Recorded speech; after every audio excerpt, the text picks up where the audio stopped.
Bonjour à tous. Ces exercices, dont nous allons donner le corrigé, concernent la résolution d'équations faisant intervenir la fonction exponentielle. On demande de résoudre, dans l'ensemble des réels, les quatre équations proposées. Bien qu'il n'existe pas de méthode générale pour faire ce genre d'exercice, il faut essayer, pour commencer, de réécrire chaque équation en une équation équivalente plus simple. Il faut évidemment s'assurer que l'équivalence soit réelle, car c'est souvent à ce niveau que les erreurs peuvent se glisser. On utilisera, si nécessaire, un changement de variable permettant de faire apparaître une équation du premier ou du second degré en cette variable.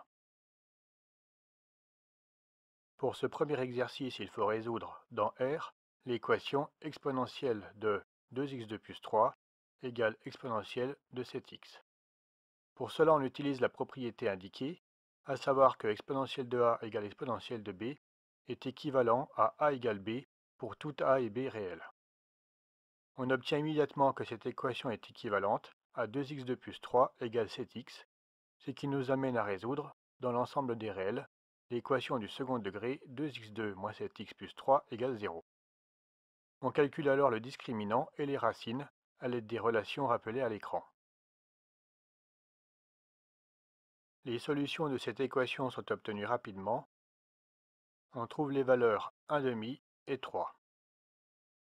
Pour ce second exercice, il faut résoudre, dans l'ensemble des réels, l'équation exponentielle de x plus 1 égale exponentielle de 2 sur x. Commençons par regarder pour quelle valeur de x cette équation est définie.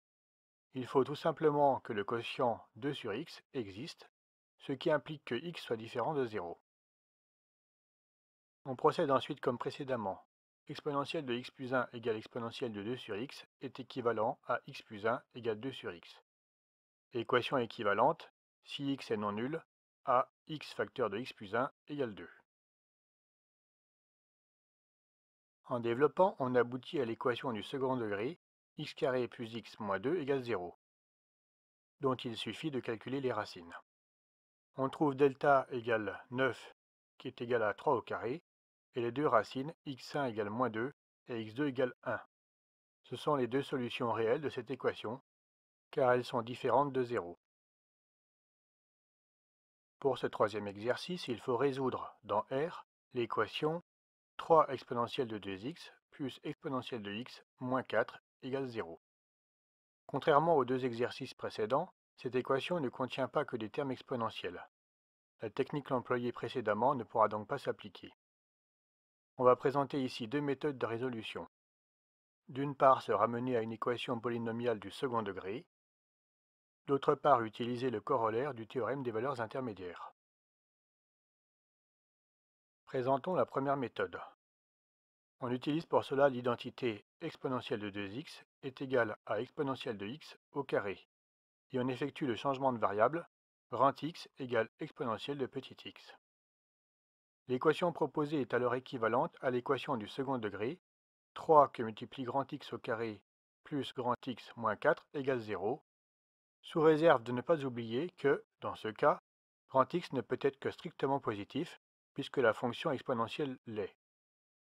Cette technique de changement de variable est classique, et il faut savoir la mettre en œuvre dans le cas où les autres méthodes simples envisageables ont échoué.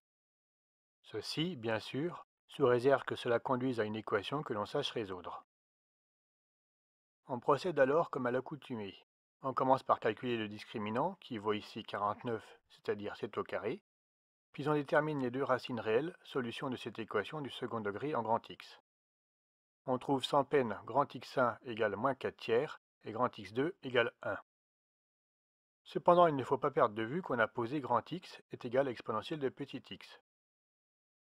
Cela nous conduit alors à résoudre le système.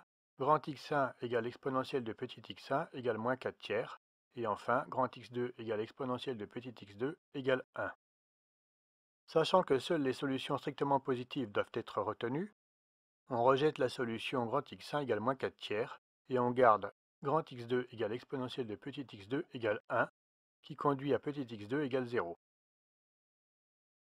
Cette solution est l'unique solution, comme cela est expliqué à l'écran.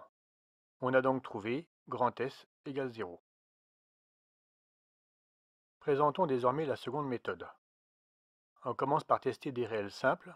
en fait les entiers relatifs de moins 2 à 2 par pas de 1, et on trouve ainsi facilement que x égale 0 est une solution évidente de cette équation.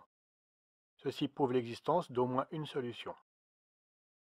Pour prouver son unicité, on étudie rapidement la fonction f qui à x associe 3 exponentielle de 2x plus exponentielle de x moins 4. On sait déjà que f de 0 égale 0. De plus, comme cela est expliqué maintenant, cette fonction est continue sur l'ensemble des réels, comme somme de fonctions continues sur R. Enfin, on montre sans peine que f est une fonction strictement croissante sur R.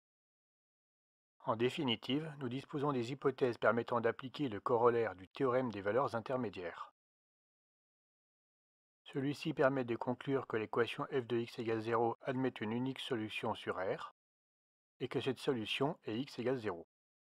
Pour compléter et préciser ce raisonnement, vous pouvez lire la remarque qui s'affiche désormais à l'écran, laquelle précise en quoi les conditions d'application du corollaire du théorème des valeurs intermédiaires diffèrent ici des conditions usuelles, rendant de ce fait inutile la recherche de l'ensemble d'arrivées de la fonction f étudiée dans cet exercice.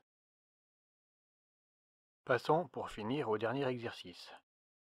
Il faut résoudre ici l'équation 2 exponentielle de moins x égale 1 sur exponentielle de x plus 3. On doit remarquer que, d'une part, exponentielle de x, d'autre part, exponentielle de x plus 3 ne peuvent s'annuler. On peut donc transformer l'équation proposée en l'équation équivalente exponentielle de x égale moins 6, qui n'admet pas de solution puisque la fonction exponentielle est strictement positive sur R. Cette quatrième équation ne possède donc pas de solution dans l'ensemble des réels. Cet exercice est maintenant achevé. Si cette vidéo vous a été utile, merci de le faire savoir et soutenez-nous en vous abonnant à notre chaîne. N'hésitez pas à laisser des commentaires si vous avez des questions, des remarques ou encore des propositions d'amélioration.